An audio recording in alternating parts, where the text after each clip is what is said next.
नमस्कार, प्रतिभा classes study point पुणेमध्ये आपणा सर्वांचं सहर्ष स्वागत. आज आपण प्रिपोजिशन हा पार्ट ऑफ स्पीच मध्ये पुढचा घटक अभ्यासणार आहोत. प्रिपोजिशनला शब्दयोगी अव्यय असे म्हणतात. तर त्यातला पहिला बघूयात आपण अमंग. अमंग म्हणजे काय? तर अनेकांच्या मध्ये एक जेव्हा एखादी गोष्ट असते तेव्हा त्याला अमंग असे म्हणतात. तर त्याचं उदाहरण बघूया. He is sitting among the crowd.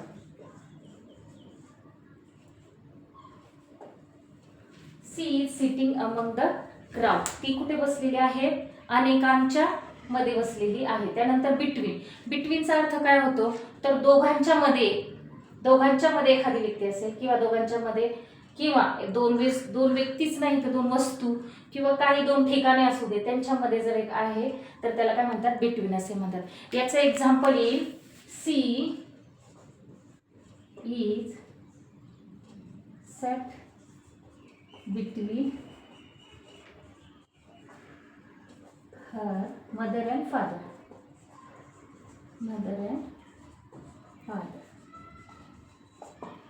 ती बसलेली आहे कोणाच्या मध्ये? तर आई आणि वडिलांच्या मध्ये ती बसलेली आहे. तर इन म्हणजे काय? एखाद्या बंदिस्त जागेत असणं किंवा एखाद्या ठराविक ठिकाणी असणे याला इन असे म्हणतात. तर याचं एक एक्झाम्पल येईल. He is in the class.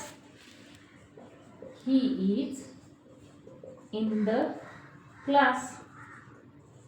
तो कुठे आहे? क्लास मध्ये आहे. तो कुठे बसलेला आहे? क्लासच्या मध्ये. किंवा he is in the house कुठेही सांगू शकतात. He is in the school. त्यानंतर इनटू म्हणजे काय? तर च्या दिशेने म्हणजे त्या ठिकाणी आपण प्रवेश करतोय तर त्याला इनटू असे म्हणतात. He jump into the river. He jump into the pond. ठीक आहे. तर म्हणजे त्या दिशेने जाणं. ही जम्प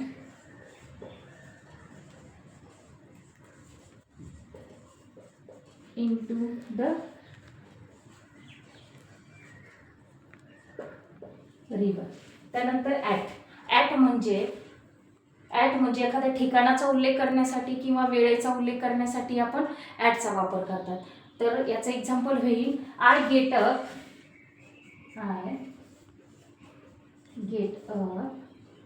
at 6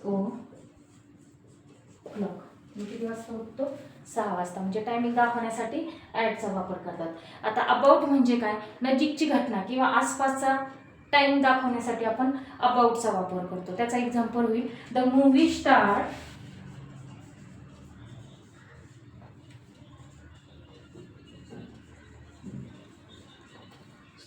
अबाउट 7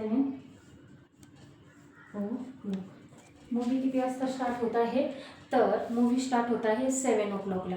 त्यानंतरचा पुढचा आहे अंडर. अंडर म्हणजे च्या खाली, टेबलाखाली, झाडाखाली म्हणजे च्या खाली दाखवण्यासाठी आपण अंडरचा वापर करतो. तर अंडरचं एक एक्झाम्पल येईल. The cat is under the table. The cat is under the table म्हणजे मांजर कुठे बसलेली आहे? टेबलाच्या खाली. च्या खाली दाखवण्यासाठी अंडरचा वापर केला जातो. त्यानंतर ओव्हर म्हणजे च्यावरून. The birds are flying over the tree. The birds are flying over the tree. च्यावरून जाणे त्याला ओव्हर असे म्हणतात. ऑन म्हणजे काय? तर च्यावर एखाद्या गोष्टीच्या सरफेस एरियावरती जेव्हा आपण एखादी गोष्ट ठेवतो म्हणजे टेबलावरती त्यानंतर जमिनीवरती च्यावर ठेवलेल्या वस्तूला आपण काय म्हणतो? On. The ball is on the table. The ball is on the table. Ball कुठे ठेवलाय? टेबलावर. टेबलावरती म्हणजे तो टेबलावरती चिटकून आहे वरती. त्याला काय म्हणतात? On. The ball is on the table. To म्हणजे काय? तर टूचा वापरला एखाद्या दिशेला किंवा कडे त्यासाठी आपण टू वापरतो. तर आय वेंट टू पुणे. मी कोणत्या दिशेने जात आहे? पुण्याच्या दिशेने. I went to Pune. च्या दिशेने जाणे त्यासाठी टूचा वापर करतात. फ्रॉम म्हणजे काय? पासून. फ्रॉमचा अर्थ पासून किंवा दोन अंतरामधील डिस्टन्स दाखवण्यासाठी दोन ठिकाणामधील डिस्टन्स दाखवण्यासाठी आपण फ्रॉमचा उपयोग करतो. I came from school. I came from school. तर हे काही प्रिपोजिशन आहेत की ज्यांचा आज आपण अभ्यास केला. तर तुम्हाला माझा व्हिडिओ कसा वाटला, लाईक, कमेंट आणि शेअर करा. धन्यवाद.